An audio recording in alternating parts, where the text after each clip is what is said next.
नमस्कार दोस्तों, बहुत बहुत स्वागत है हमारी यूट्यूब चैनल पे। आशा करता हूँ आप सब अच्छे होंगे। और 11:34 है और निफ्टी बैंक जितना मतलब पॉजिटिव नहीं होता उसके दूसरे दिन नेगेटिव हो जाता है। तो आज मार्केट की बात करोगे तो सबसे पहले हम वन डे टाइम फ्रेम में लगाएंगे। याद होगा मार्केट कल क्या हुआ था। मार्केट एक कंटिन्यू नीचे आया और हल्का सा बाइंग आई, उसके बाद 2 दिन कंटिन्यू गिरा, फिर कल थोड़ा सा बाइंग आई, वो भी डोजी टाइप में। आज मार्केट फिर गिर गया। अब यहाँ से मार्केट हल्का सा रिकवर कर रहा है। अब यहाँ से रिकवर करने का मतलब क्या है? सबसे पहले ट्रेड करने के लिए हमें एक बड़े टाइम फ्रेम में जानना होगा। तो मार्केट को अगर आप देखोगे तो एग्जैक्टली मार्केट क्या है, एक बॉटम पे है। ये बॉटम है मार्केट में, एज अ सपोर्ट लेवल है। अब ठीक है, ये मार्केट का एक स्ट्रॉन्ग सपोर्ट है, शायद इसको भी ब्रेक कर दे। जब इतने सारे सपोर्ट को ब्रेक कर दिया तो इसको ब्रेक करना बहुत बड़ी बात नहीं है, लेकिन मार्केट एज अ बॉटम है। अब मार्केट क्या यहाँ से बॉटम लेगा, क्या यहाँ से मार्केट रिवर्सल कर सकता है? तो मार्केट एग्जैक्टली सपोर्ट एंड ये सपोर्ट ले सकता है। अगर इसको ब्रेक किया तब तो मार्केट में फिर कोई नीचे बॉटम है ही नहीं है। अगर आप कुछ दिन पहले की बात करोगे तो मार्केट एक दिन जब गिरा था 50,840 से सीधा मार्केट आया था 45,870। अभी ज्यादा दिन नहीं है। और मार्केट इसको ब्रेक किया तो नीचे फिर कोई स्ट्रॉन्ग सपोर्ट नहीं है, फिर डायरेक्टली मार्केट 48,300 तक ही आ सकता है। बट मार्केट यहाँ से थोड़ा सपोर्ट ले रहा है। अब इसको हम सबसे पहले वन डे टाइम फ्रेम में लगाएंगे तो आपको दिख रहा होगा एग्जैक्टली ये मार्केट बॉटम पे है। क्या मार्केट यहाँ से रिवर्सल करेगा? अब हम इसको थोड़ा सा, मार्केट बॉटम है, थोड़ा सा नीचे भी गया था, अब इसको 5 मिनट टाइम फ्रेम में लगाते तो एग्जैक्टली ये मार्केट इसको टेस्ट किया है। यहाँ पे टेस्ट करके मार्केट बॉटम को टेस्ट किया है, ब्रेक किया है, फिर से यहाँ से रिजेक्शन दे रहा है। शायद अच्छा सा ब्रेकआउट एंड रिट्रेस रिजेक्शन देके शायद मार्केट में कुछ रिकवरी आ जाए और मार्केट शायद 49,964 तक पहुंच जाए। 700-200 पॉइंट तक रिकवर हो सकता है। लेकिन मेन इंपॉर्टेंट डाटा है, क्या यहाँ पे बायर इंटरेस्टेड है कि नहीं। ये बहुत स्ट्रॉन्ग बॉटम है, ये तो हमने समझ लिया है। लेकिन अभी हम एज अ प्राइस एक्शन सिर्फ अभी एनालिसिस कर रहे हैं। सारी चीजें इरेज कर देते हैं, हम सारी चीजें इरेज कर देते हैं। हमें अभी एज अ प्राइस एक्शन देख रहे हैं, हमें सेलर और बायर का सेंटीमेंट समझना होगा कि यहाँ पे बायर बढ़ रहे हैं कि नहीं बढ़ रहे हैं। हमने प्राइस एक्शन से देख लिया। देखो, मैं एक चीज आपको बोलता हूँ कि मार्केट में ट्रेड करने के लिए बड़े टाइम फ्रेम में समझना बहुत जरूरी होता है। हमने बड़े टाइम फ्रेम से ये समझ लिया कि मार्केट अपने स्ट्रॉन्ग बॉटम में है और वहां से ब्रेकआउट रिट्रेस रिजेक्शन दे रहा है। ठीक है, सेलर बायर का सेंटीमेंट समझ लिए तो हम सबसे पहले बैंक निफ्टी को लगाते हैं यहाँ पे। और सबसे पहले हम क्या देखेंगे, कॉन्ट्रैक्ट किस साइड का ग्रीन है। तो कॉन्ट्रैक्ट अगर आप देखोगे तो चेंज इन कॉन्ट्रैक्ट पूरा का पूरा पुट साइड का ग्रीन है, जो कि जाहिर सी बात है, मार्केट इतना गिर रहा है तो पुट साइड के ग्रीन होना ही चाहिए। तो मार्केट का इसलिए रिवर्सल लेना एक बहुत टफ चैलेंज है। और ऑप्शन चैन में अगर आप देखोगे सबसे पहले तो हमें पीसीआर समझना होगा। ठीक है, अब पीसीआर का मतलब क्या होता है? जैसे मैंने आपको हमेशा बताया, जाहिर सी बात है, कोई न्यू चीज नहीं है आपके लिए, आप कॉमन चीज है। पीसीआर आप समझते हो 1 के ऊपर रहता है तो पॉजिटिव, लेकिन 1 के ऊपर है कि 1 के नीचे ये मैटर करता ही नहीं है। पीसीआर यानी जैसे बात करूं मैं सेलर और बायर की, तो सेलर को हम हटा देते हैं साइड में और बायर को हटा देते हैं साइड में। ओके, अब हम सेलर को पहले उठाते हैं तो सेलर में हमारे put seller and call seller, उसका ratio P means puts and C and R. तो पुट सेलर मार्केट को नीचे जाने से रोकते हैं और कॉल सेलर मार्केट को ऊपर जाने से रोकते हैं। तो put divide by C equal to R, इन दोनों का हम रेशियो निकालेंगे। तब इसको सारी चीजें इरेज कर देते हैं। तो यहाँ पे एक बार हम रिफ्रेश कर लेते हैं बैंक निफ्टी को। यहाँ पे सपोर्ट ले भी रहा है कि नहीं। तो यहाँ पे अगर पुट सेलर की बात करोगे तो 17,61,163 कहाँ है, 17,61,163 ये पुट सेलर है। पुट सेलर का काम क्या है? मार्केट को नीचे जाने से रोकना। 17,61,143 143। अब इसको हम डिवाइड करेंगे कॉल सेलर से। कॉल सेलर कितने हैं? 25 लाख। अब देखो ध्यान समझिए, 17 lakh put seller, call seller 25,25,956 25,25,956 25,25,956। अब कॉल सेलर 25 लाख और पुट सेलर मात्र 17 लाख है। तो पीसीआर तो एक्सट्रीमली नेगेटिव है, 0.69 का है। यानी कॉल सेलर क्या करते हैं? मार्केट को ऊपर जाने से रोकते हैं। ऊपर जाने से रोकने वाली की संख्या 25 लाख है, नीचे जाने से रोकने वाली की संख्या मात्र 17 लाख है। तो पीसीआर तो हमारा क्या आया है? 0.69 का, यानी एक्सट्रीमली नेगेटिव आया है यहाँ पे 0.69 का। ठीक है, अब पीसीआर एक्सट्रीमली नेगेटिव है यानी मार्केट नेगेटिव है काफी ज्यादा। लेकिन हमें यहाँ पे पीसीआर, चेंज इन पीसीआर भी समझना है कि मार्केट यहाँ पे बैंक निफ्टी थोड़ा सा सपोर्ट ले रहा है। क्या यहाँ पे पीसीआर सपोर्ट ले रहा है? क्या यहाँ पे पीसीआर बढ़ा? देखो ध्यान से समझिएगा, मार्केट गिर रहा है, कंटिन्यू गिर रहा है। यहाँ से मार्केट बैंक निफ्टी 49,600 से कहाँ गया है? 49,745, यानी 145 पॉइंट बढ़ा है। लेकिन इसका पीसीआर नहीं बढ़ा है, मतलब ब्लू लाइन बढ़ा नहीं है, कंटिन्यू नेगेटिव ही है, कंटिन्यू नीचे ही जा रहा है, मतलब पॉजिटिव है।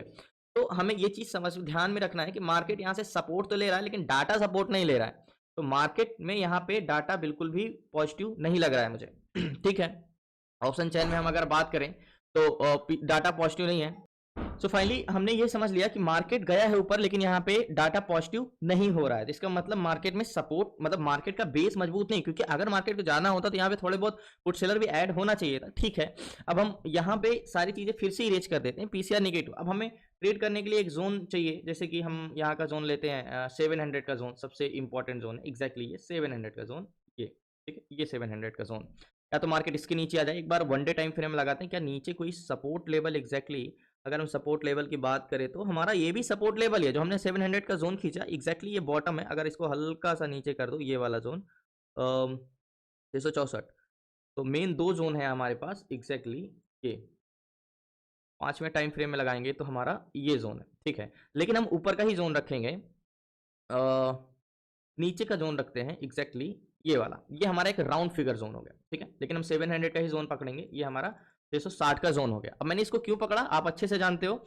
अब क्या मार्केट यहां से रिकवर करेगा, सबसे पहले हम 700 का ही हम समझते हैं एज हमारा ये एट द मनी का डाटा देखना होगा कि क्या मार्केट यहां से सपोर्ट ले सकता है। अगर आप देखोगे तो मार्केट गिरने के बाद यहां काफी मशक्कत किया है। तो सबसे पहले एक बार हम रिफ्रेश कर लेते हैं फिर से बैंक निफ्टी को, एंड यहाँ पे 15,669 पुट सेलर है, ये 700 के जोन पे 15,669 पुट सेलर हैं, जो मार्केट को क्या इस बस को नीचे जाने से रोकने वाले हैं। एंड कॉल सेलर की बात करें तो 49,700 पे 11,305 है। तो मतलब अगर देखेंगे कंपैरिजन में तो यहाँ पे थोड़ा सा सपोर्ट हमें ज्यादा मजबूत, मतलब यहाँ पे सेलर बैठे हुए हैं comparison to call seller. 15,000 put seller है, तो पुट सेलर का काम क्या है, मार्केट को नीचे जाने से रोकना है। कॉल सेलर का काम मार्केट को ऊपर जाने से रोकना। यहाँ पे पुट सेलर की संख्या ज्यादा है comparison to call seller. Okay, अब हम बात करते हैं बायर, तो 49,700 पे कॉल बायर है 58,865, ये कॉल बायर है, ठीक है। ये हमारे कॉल बायर है कितने 58,000। एंड पुट बायर की संख्या की बात करें 49,700 पे 1,38,053, ये हमारे पुट बायर हैं जो मार्केट में बेरिश इंटेंशन रखते हैं एग्जैक्टली ये 1,38,000। अब आप बात करो कि यहाँ पे मार्केट तो है, लेकिन यहाँ पे क्या मार्केट कैसे रिवर्सल कर सकता है। कॉल बायर 58,000 है, पुट बायर 1,38,053 है, मतलब पुट बायर की संख्या कितनी ज्यादा है अगर आप बात करोगे तो। यहाँ पे मानता हूं मार्केट पे यहाँ पे सपोर्ट मजबूत है, इसलिए मार्केट यहाँ पे काफी कंसोलिडेशन कर रहा है। बट अगर आप यहाँ पे वॉल्यूम की बात करो, यानी बस तो वहीं जाएगा जहां उसके पैसेंजर होंगे, तो पैसेंजर तो सारे के सारे 1,38,000 पुट बायर है, ठीक है। अब एक बार हम सीपीआर भी देख लेते हैं, एक बार फिर से रिफ्रेश कर लेते हैं।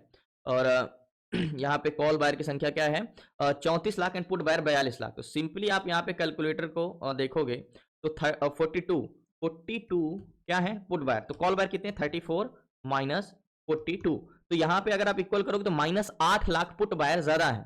क्या है 8 लाख पुट बायर ज्यादा है -8।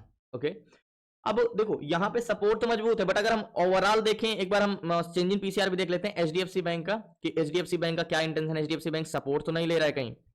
एचडीएफसी बैंक मार्केट इतना स्ट्रॉन्ग बॉटम पे है, लेकिन मार्केट यहाँ से HDFC bank full positive 30,000 53,000 73,000 full negative है, सॉरी पॉजिटिव कह रहा हूं मैं, नेगेटिव है। एक बार एचडीएफसी बैंक को भी हम यहाँ पे देख लेते हैं,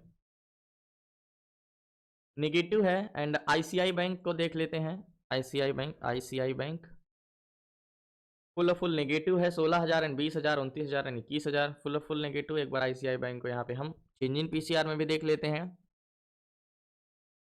नेगेटिव है। तो मतलब मार्केट कहीं ना कहीं नेगेटिव, तो मैं इस पर ट्रेड लेता हूँ लास्ट तक।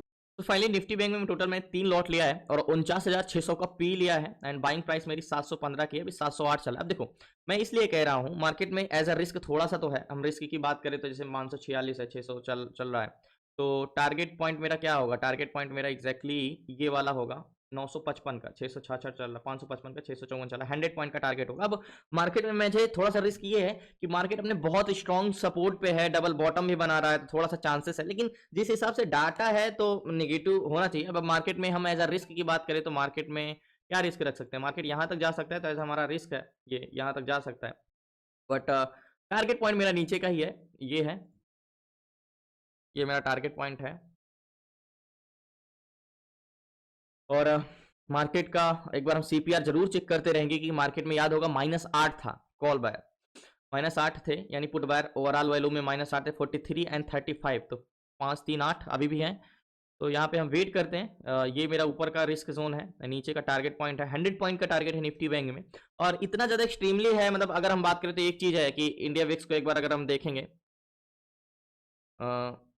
इंडिया विक्स कोई खास आज नहीं है, कंसोलिडेशन है, बट अगर ग्लोबल मार्केट देखेंगे तो ऑल ग्लोबल इंडेक्स, देखो बात तो आपको भी पता है कि मार्केट तो नेगेटिव है, सबको पता है कि मार्केट नेगेटिव है।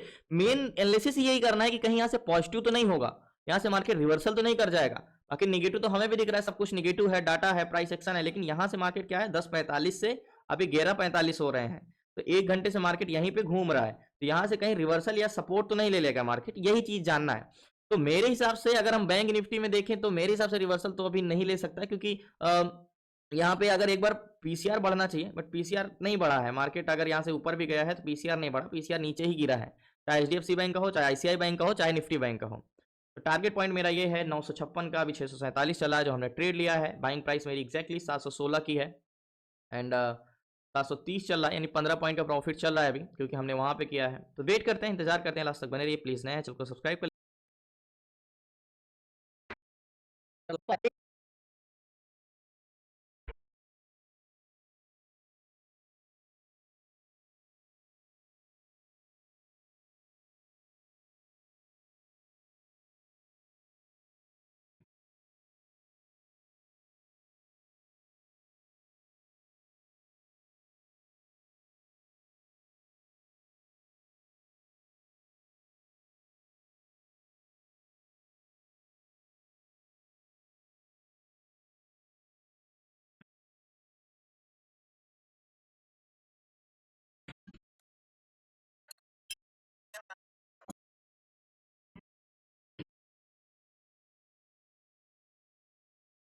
सो फाइनली बेरिस तो था ही, इतना सपोर्ट है, फिर भी पोजीशन में स्क्वायर ऑफ करता हूँ। जो मैंने ट्रेड लिया था एग्जैक्टली 715 की बैंक थे, अभी 767 चला है, लास्ट हाई तो 782 तक गया। तो पोजीशन पहले मैं स्क्वायर ऑफ कर देता हूँ यहाँ पे। सो फाइनली निफ्टी बैंक में जो मैंने ट्रेड लिया था एग्जैक्टली यहाँ पे मैंने एग्जिट किया 770 के आसपास, और अभी 761 चल रहा है। और निफ्टी बैंक कितना इजीली से ट्रेड मिला, क्योंकि अब आपको लग रहा था, जैसे मैंने प्राइस एक्शन अगर आप देखते हैं यहाँ पे, तो प्राइस एक्शन से क्या बन रहा था, डबल बॉटम बन रहा था। आपको प्राइस एक्शन से यही लगता है कि मार्केट तो यहाँ से सपोर्ट लेगा, बट सपोर्ट लेना भी चाहिए था, लेकिन इतना ज्यादा डाटा निगेटिव है ना, इतना एक्सट्रीमली निगेटिव है कि बुलिश तो कोई सोच भी नहीं सकता ट्रेड लेने का। और अच्छा मौका भी था यहाँ पे एज अ कि ट्रेड लेने का, और नीचे का बॉटम का मार्केट इस पे कंसोलिडेशन कर रहा है, लेकिन ये बॉटम बहुत स्ट्रांग है कि इतना बेरिश मार्केट में भी यहाँ पे पुट सेलर पोजीशन बना के रखे, शायद ब्रेक कर जाए, इसको नीचे चला जाए, बट एज अ मैंने टारगेट मतलब पोजीशन स्क्वायर ऑफ कर दिया है अभी, और अभी तो 780 चला है, थोड़ा और ऊपर प्रीमियम चला गया है, बट मैंने एग्जिट कर दिया। और यही चीज तो मेन जानना होता है, मार्केट की स्ट्रेंथ, सेलर का स्ट्रेंथ, बायर का स्ट्रेंथ। जैसे हमने एचडीएफसी बैंक देखा, आईसीआई बैंक देखा, सारी चीज देखा, सब एकदम निगेटिव ही है, निगेटिव है, तो कुछ मतलब सोचने की जरूरत नहीं है इसमें, सब कुछ निगेटिव ही है। और मार्केट एक बार सुबह जैसे मार्केट खुला, नीचे आया, फिर ऊपर गया, फिर उसके बाद नीचे आया, अब फिर यहाँ से ऊपर गया, फिर ये एग्जैक्टली ये कंसोलिडेशन कर सकता है, एंड नीचे भी जा सकता है यहाँ से। इतना जब इतने बड़े बड़े सपोर्ट स्ट्रॉन्ग ब्रेक कर गया तो ये भी, लेकिन इसको ब्रेक करना मतलब मार्केट फिर नीचे कोई सपोर्ट लेवल नहीं है, फिर आपको इसको फिर 48,500 को टेस्ट करना ही पड़ेगा अगर इसको ब्रेक किया तो, और इसको ब्रेक किया तो फिर डायरेक्ट 49,000 पे जाएगा। तो मेरे हिसाब से इस तरह तो ये भी 49,900 का भी जोन, 50,000 का भी जोन बहुत स्ट्रांग था, जो मार्केट ब्रेक कर गया यहाँ से, और 51,000 को तो कब का ब्रेक कर चुका है। तो मेरे हिसाब से कोई मैटर नहीं करता कि मार्केट का क्या बॉटम है क्या बॉटम नहीं है, अभी मार्केट ब्रेक करने वाला ही है इसको। तो धन्यवाद आपका, शुक्रिया लास्ट तक बने रहने के लिए। प्लीज आपसे रिक्वेस्ट है, नए चैनल को सब्सक्राइब कर लीजिएगा, मैंने बोला था लास्ट तक जरूर रुकोगे तो मार्केट के आप सेंटीमेंट जरूर समझ के जाओगे। तो मेन चीज होता है एचडीएफसी बैंक और आईसीआई बैंक हमने देख लिया, फिर एज अ बॉटम भी हमने देखा है, तो बॉटम पे तो था, लेकिन अगर डाटा पॉजिटिव होता तो फिर क्या करते। मीन्स अगर मुझे लगता है कि थोड़ा बहुत डाटा चेंज हो रहा है या वॉल्यूम है, तो मैं यहाँ पे ट्रेड ना लेके फिर यहाँ का वेट करता मार्केट को आने को, यार यहाँ पे हम बाई करते। बट ऐसा कुछ डाटा है नहीं, पॉजिटिव ट्रेड लेने को तो कोई सोच भी नहीं सकता, इतना एक्सट्रीमली नेगेटिव डाटा है। तो धन्यवाद आपका, शुक्रिया लास्ट तक बने रहने के लिए। प्लीज आपसे रिक्वेस्ट है, नए चैनल को सब्सक्राइब कर लीजिएगा। आपको सीखना है A to Z सारी चीजें स्टॉक मार्केट से रिलेटेड, तो डिस्क्रिप्शन में नंबर है, आप उसे व्हाट्सएप करके जुड़ सकते हैं 6 मंथ की क्लासेस में। बाकी कल मिलते हैं न्यू ट्रेड न्यू स्टेशन, तब तक